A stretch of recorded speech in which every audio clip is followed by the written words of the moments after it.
Our movie begins at Moyoung High School, which appears to everyone as a model school with no bullying or violence, and where all the students seem extremely happy. But what nobody knows is that the school hides a dark side because of a group of bullies that no one can stand up to. Here comes Ms. Sue, a teacher hired on a temporary contract for 3 months. She was trying her hardest to manage, working tooth and nail to secure a permanent position. Because of that, all the other staff exploited her, making her help with their work. Eventually, she reached her limit. Like any strong, independent woman, when she got overwhelmed, she went to cry in the bathroom. There, by coincidence, she overheard some teachers talking about last year's temporary teacher, who couldn't endure the bullying from the students, and unfortunately, ended up taking his own life. When she came out, one of her older colleagues pulled her aside and told her she needed to discuss something very important. She showed her a video of those bullies harassing an elderly woman just to prove how cruel and vicious they really were. After shocking her with the video, the colleague said, "You're lucky you haven't had to teach their class yet, but take my advice. While you're with them, act like you don't understand anything they say if you want to stay safe and make it through your remaining days here. And if they ever fight or cause trouble, never step in. Let them handle their own mess. And of course, be careful around everyone, but the most aggressive one of them all is Han." Now we see Sue at the gym. She's a judo, taekwondo, and karate champion, and she even has 6 gold medals in different combat sports. She left all that behind when she finally got the job. After practice, when she finishes and goes out, she finds an old struggling woman sitting selling food from a small cart on the street. None of the shop owners let her stand in front of their shops. Everyone chases her away. Sue goes to buy all the food the woman has, just so she can go home and rest. The woman is overjoyed and keeps praying for Sue along the way. In the days that follow, Sue is very happy with her job and spreads positive energy to the students. She decides to ignore the bullying for a while, specifically until her temporary contract becomes permanent so she can speak up boldly. One day she's walking and sees most of the students in one class standing around looking sad. She goes over to talk to one of them, but is shocked to find Han Yang standing over him, about to beat him. She runs and hides quickly before he sees her, but then scolds herself. "Why am I hiding? I'm the teacher. He shouldn't be able to do that." She remembers her colleague's warning to protect her life and not get involved in fights. But she can't bear what's happening to poor John. The troublemaker is beating him so badly John can't move. He's being threatened that if he tries to get up, they'll kill him. John's grandmother decides to step in and end this foolishness, but a student hiding behind the door tells Sue that if she intervenes, it will get very dangerous because that boy is protected. His mother is a lawyer and his father is the police chief, so nobody will be able to hold him accountable. Sue takes this information and decides to pretend she's talking on the phone, by coincidence. At the moment Han runs toward John to hit him, Sue bumps into John's leg and falls as if startled. She gets up, tells them that playing here is forbidden, and appears affected by the incident. She asks John if he's okay and insists on taking him to the clinic, but he refuses. She pretends to scold him and tells him to go back to class quickly before recess ends. Afterward, she walks away very happy that she managed to do something, but John is exhausted by everything. He thinks about suicide. When he goes to complain to the principal and the teachers, they tell him to try to transfer to another school to get some relief. To them, that's the solution. In reality, they're colluding with Han, and nobody can punish him, even though they know everything that's happening. The bigger problem is that John goes to ask the old woman for help, not knowing she is only a temporary employee who could be replaced at any time. She returns home very upset about him, not knowing what to do. She keeps remembering her father, who always encouraged her and used to say, "Never give up. Even if you die, take what's yours." The next day,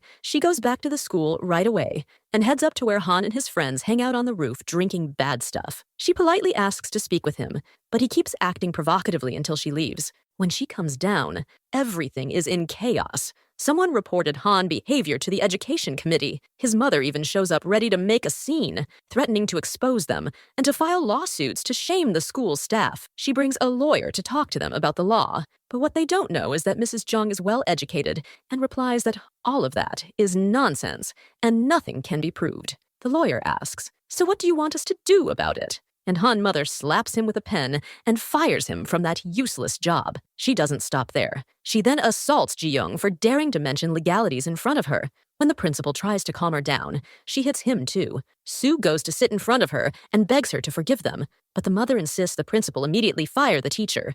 At the same time, Hani's son is behind the door holding John by the collar to watch, and the teacher Sue shouts at him, telling him he won't be able to escape from his grip again. After Han mother leaves, the bully Hani goes to the principal and says he doesn't want the teacher fired. That night, Hani and his group of bully friends follow the teacher to a restaurant. They keep taunting her, asking her how much she earns per hour for all this work, and telling her she should be grateful she wasn't fired today and not to be upset with him. Sue endures what they do and refuses to fight any of them. In the end, she simply leaves. While walking down the street, a drunk man bumps into her and then starts hitting her, forcing her to apologize, until she finally loses it and strikes him back with full force. She runs home, puts on a cat mask, and goes to the basketball court where Hani is again beating up the other team because they play better than his team. She decides she will teach him a hard lesson. She attacks him, and by the time the police arrive, all the bullies have fled and the scene is abandoned. The next day, the story spreads all over the school, and everyone is strangely happy about it. Even the teachers pretend to be upset. When Han comes to school and enters his classroom, he finds someone drew a cat on his desk to bother him. He removes it and throws it on the floor because he doesn't know who did it. At that moment, Ms. Ji-young comes in because of the noise and tells him that this disturbance violates school rules. He leaves the room very upset, wondering who fought him last night. Surely not someone from the school, since no one there has those fighting skills. Meanwhile, Sue is telling her friend, the police officer, what happened, and she's very pleased. He's worried and tells her that escalating things like this isn't good and that if the attention grows too much, Han's true identity will be exposed. We return to the group of bullies who, out of boredom, drag John over to torment him some more and make him hate his life even more than he already does. The poor boy runs off to the restaurant owned by their neighbors just to catch his breath. At that moment, Byung rushes there since he has already figured out that Sue is the masked cat and begs her to help his friend and get revenge on those kids. Meanwhile, the restaurant owner has prepared 2 meals for John and his grandmother so they can eat and rest. But John has completely reached his breaking point. He grabs a knife and runs off to kill Han and rid everyone of his evil once and for all. When he arrives, though, he finds the cat already beating Han up. Still, he charges forward with the knife, but Sue throws her hand in front of him, so the blade hits her instead. Not because she wants to protect Han, but to protect John from ruining his life and ending up in prison. All the people around are just standing there filming like they're watching a movie being shot. After that, the restaurant owner, who is actually Sue's father, carries the boy away after he has a mental breakdown and takes his daughter to the hospital. There, he discovers she's lost a huge amount of blood and could have died, and he feels terrible, realizing he failed to protect her and shouldn't have stayed silent about those bullies. Later, he puts on the mask himself and goes after them to teach them a lesson, but in reality, they beat him up and even leave him with a black eye. The next day, Sue packs her things to leave the hospital and head back to work, while her friend begs her to stay longer so the wound won't reopen. But she insists, saying she'll take good care of it. When she steps outside, she sees her father's face and becomes furious that he went to confront those bullies, upset that he put himself in such danger. She's about to walk away from him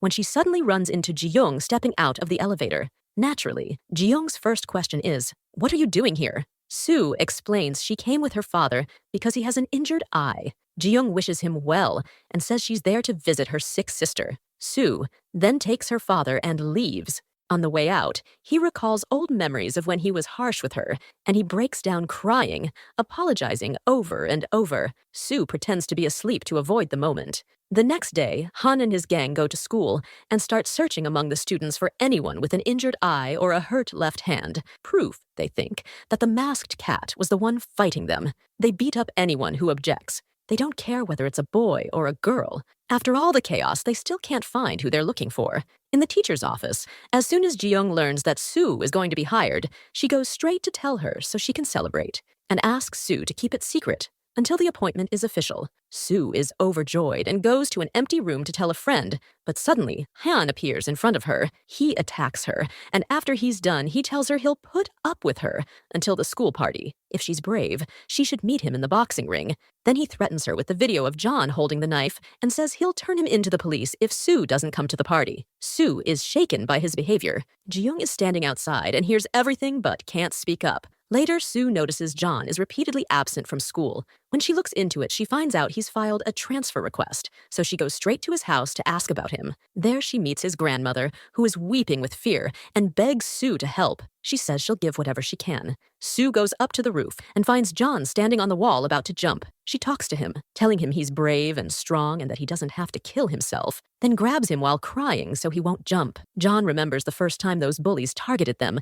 They were harassing his grandmother in the street, throwing all the food she sells onto the ground. When he tried to stop them, they beat him and forced him to eat from the dirt, and they threatened that if he ever opposed them, they would kill his grandmother. Sue comforts him and tells him it's not his fault. Instead of ending his life and leaving his poor grandmother alone, she urges him to work with her so they can take the bullies down together, and she insists he must attend the school celebration.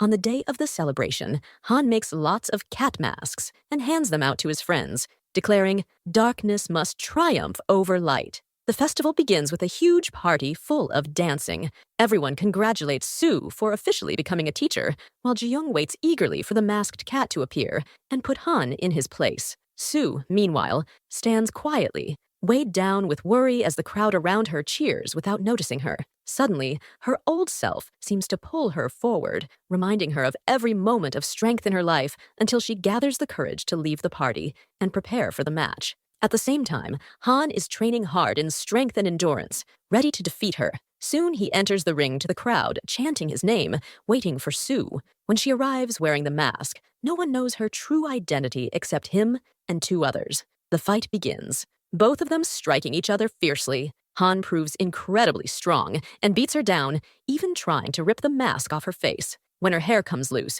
the crowd is confused, wondering why this man has such long hair, until they finally realize it's a woman, not a man. Her father watches helplessly as she is humiliated and beaten, unable to step in. Sue tries to defend herself with weak strikes, but the turning point comes when John stands up, looking deeply upset. That moment gives her courage. She fights back with full force. She climbs back into the ring, pulls off her mask, shocking all the students, and delivers a decisive blow that knocks Han down, finally avenging the victims of his bullying. The principal threatens her, saying she'll get in trouble for hitting a student, but her colleagues defend her, reminding him it's not his jurisdiction. A few days later, Han's own girlfriend leaks videos exposing him. The police arrest him, uncovering his involvement in numerous crimes, even the suicide of a former teacher. In the end, Sue returns to school, only to see that bullying still exists. A new student is mistreating her driver. Sue decides, once and for all, that she will stand against every bully she encounters.